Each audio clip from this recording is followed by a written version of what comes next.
September 8th, 1863, this beach was the scene of an amazing mystery story of a man who washed up on this shoreline.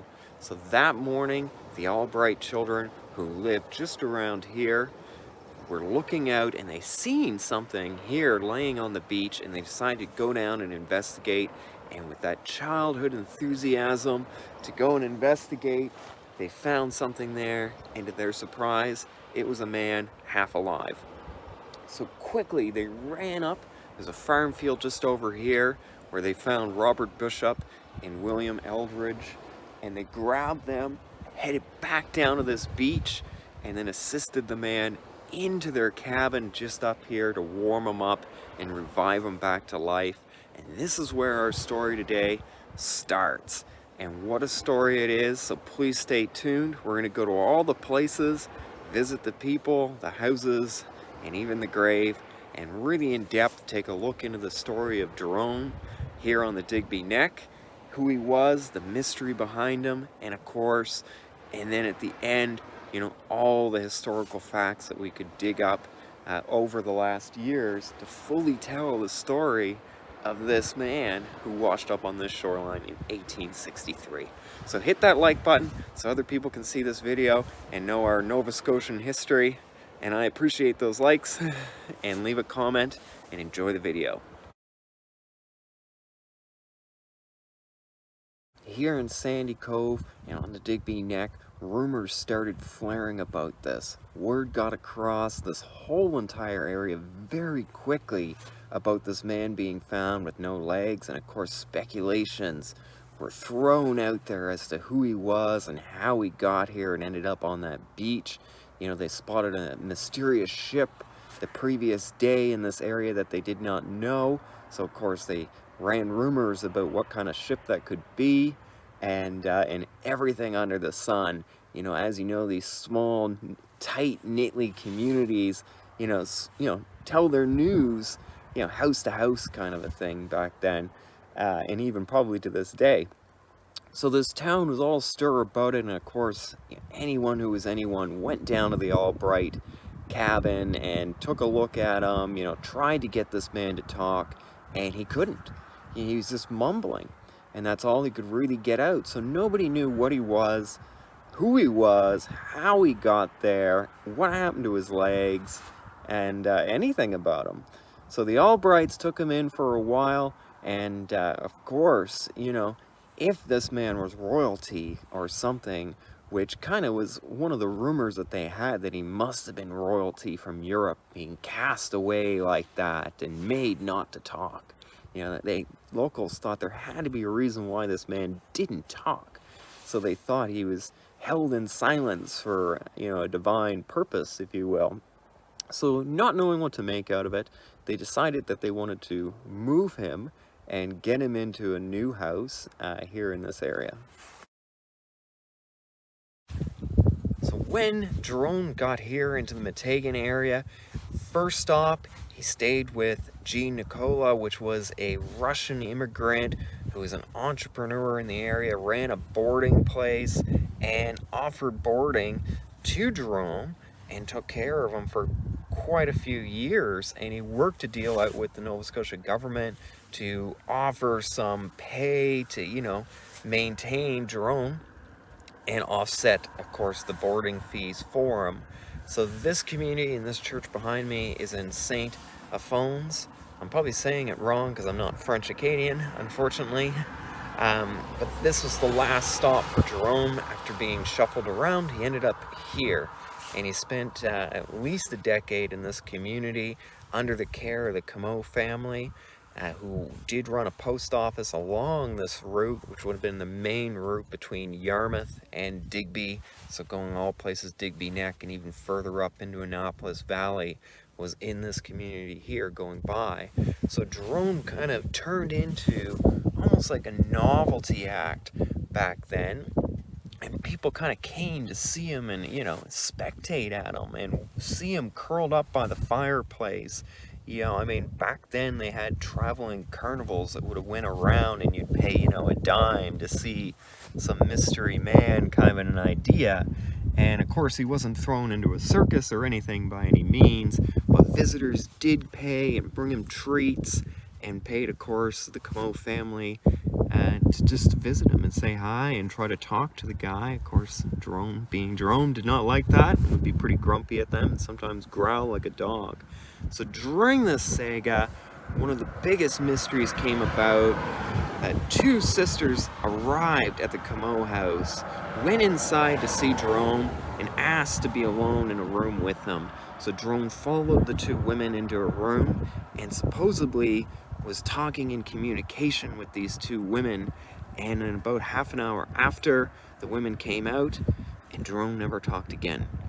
The women supposedly had said, and people bystanding walking by had heard them saying that he's happy here and he's good here, and they left and never came back. So supposedly, of course, the rumors flared on that one as to who they were and what relation to Jerome that they were, but they were never seen again. Jerome was laid to rest here in the cemetery the 19th of August, 1912, and this is not where the story ends by any means. Now, on this video, we're going to go into some further research after his death, what everybody has been researching, historians, curators, and people that take an interest in the story to find out the truth behind Jerome and solve some of the mystery behind this silent man's life.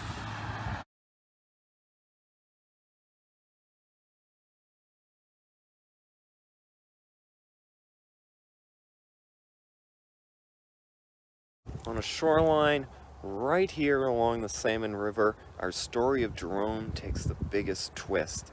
Now, this is the winter of 1858 to 1859, the Great Freeze, where even Halifax Harbor froze solid and you could walk between Halifax and Dartmouth, which even today, very hard to ever have that harbor freeze. So along this shoreline, not too far from Chipman, a few miles up this river, two brothers, the Conroy brothers, were coming out on a frosty morning to get back to their logs, setting them down this riverway towards Chipman. And what did they find along that shoreline? A half alive, in my mind, Jerome, clinging to a log on this shoreline. And of course, they would have dragged him up here, found any shelter they could, such as an old building like this, put him in there, warmed him up, before being able to send him down towards Gagetown, where there was a doctor, Dr. Peters, that could have operated on him, brought him back to life, and tended to the frostbitten legs. So it was believed that after he got into okay health, they quickly brought him down there and they amputated his legs from there. So this is where the story even gets a little bit darker. When he's out of the Gagetown hospital, he has no legs anymore, he can't talk, and of course we know today, after severe hypothermia, your body can go on, of course, shock and even into stroke and seizures, which will affect the brain and your ability to talk.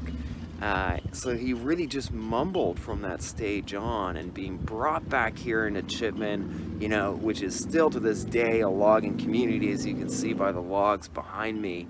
A man with no legs really can't be cutting down trees, and that's all they would have known at that time.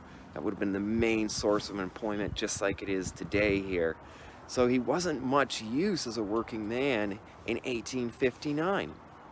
And, he could only mumble, so they gave him the name Gumby, and really had no idea who this guy was. So he fell onto, the charity of this community. And of course, the overseers of the poor is kind of what the welfare system would have been called back then, who would have been, paying for this man to live. And it goes all the way now into 1863, when the community just had enough, out of their tax dollars that they're already heavily taxed by a corrupt taxed man. They just couldn't afford this anymore. Even to this day, Chipman is a very small village. I wouldn't even call it a town. But back then, in 1860s, it was almost nothing, So basically what had happened was they just couldn't do it anymore, and they looked for a plan and a plot. And here's where the ugly truth of what I would call greed, misunderstanding, and everything else comes into play. And the community and the overseers of the poor decided we're going to send him away and we're going to put him on a boat. So the tax collector at the time was given $10 to find a ship to send him down to Boston. And of course, their plan, what they had stated, was that they'd be sent back to Italy, back to his home country, or I should say London first, and hopefully, finding way to Italy to find his homeland again. That was the plan. And of course, we all know, like I said, with the ugly greed, it is believed that he paid a fishing boat out of St. John, just drop him anywhere. And of course, that anywhere happened to be the shores of Digby Neck in Nova Scotia. So I think this is where the mystery kind of stops, and most historians and even the author of the book about Jerome all kind of conclude the same thing, that high probability is that Gumby is the exact same as Jerome, and that these communities didn't really talk, or maybe the ugly truth never really wanted to come out. No one wants to say, yeah, we had a guy and we got sick and tired of paying charity for him and we put him on a boat and who knows where he went, right? Especially when you could have been charged with, almost murder at that time, leaving him stranded on a beach. So that's kind of the history behind it. And I think, this whole story, really at the heart of it, comes down to, how people were treated back then and how easily we cast away people with any disabilities or any mental health issues, and even to this day, I feel like we do that to so many people, and write them off, kind of a thing, put them in a corner, oh, welfare is looking after them, we don't need to deal with it. And I think that's really highlighted with the story of Jerome, and why, it's so important to kind of study these people, because 1863 wasn't that long ago. And luckily the Acadians in Nova Scotia brought him in, and I think, did the best they could, and gave him a pretty good life. And now we can handle some of the cognitive learning problems that happen with stroke patients much better than before.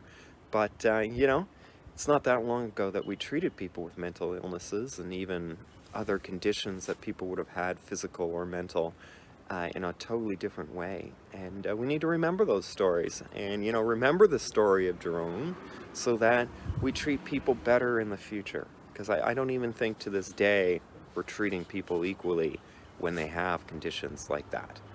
Thank you so much for watching the video to the end. I do hope that you enjoyed it and draw some interesting conclusion on the life of Jerome. And let me know below what you thought. What do you think of the story? And do you know some pieces of history that aren't touched on in the video? Obviously, I can't do all of it on a short video. But if you are interested in reading it, I will put a quick plug in for this book called Jerome by Fraser Mooney Jr. Amazing book, and I do highly recommend it. Leave a comment below, hit that like button because it does mean a lot to me, and when I see people that like them, I say, okay, it was worth me driving all the way across Nova Scotia and New Brunswick. If you do want more stories like this, I will be filming more of them on our Nova Scotian history, so make sure you subscribe.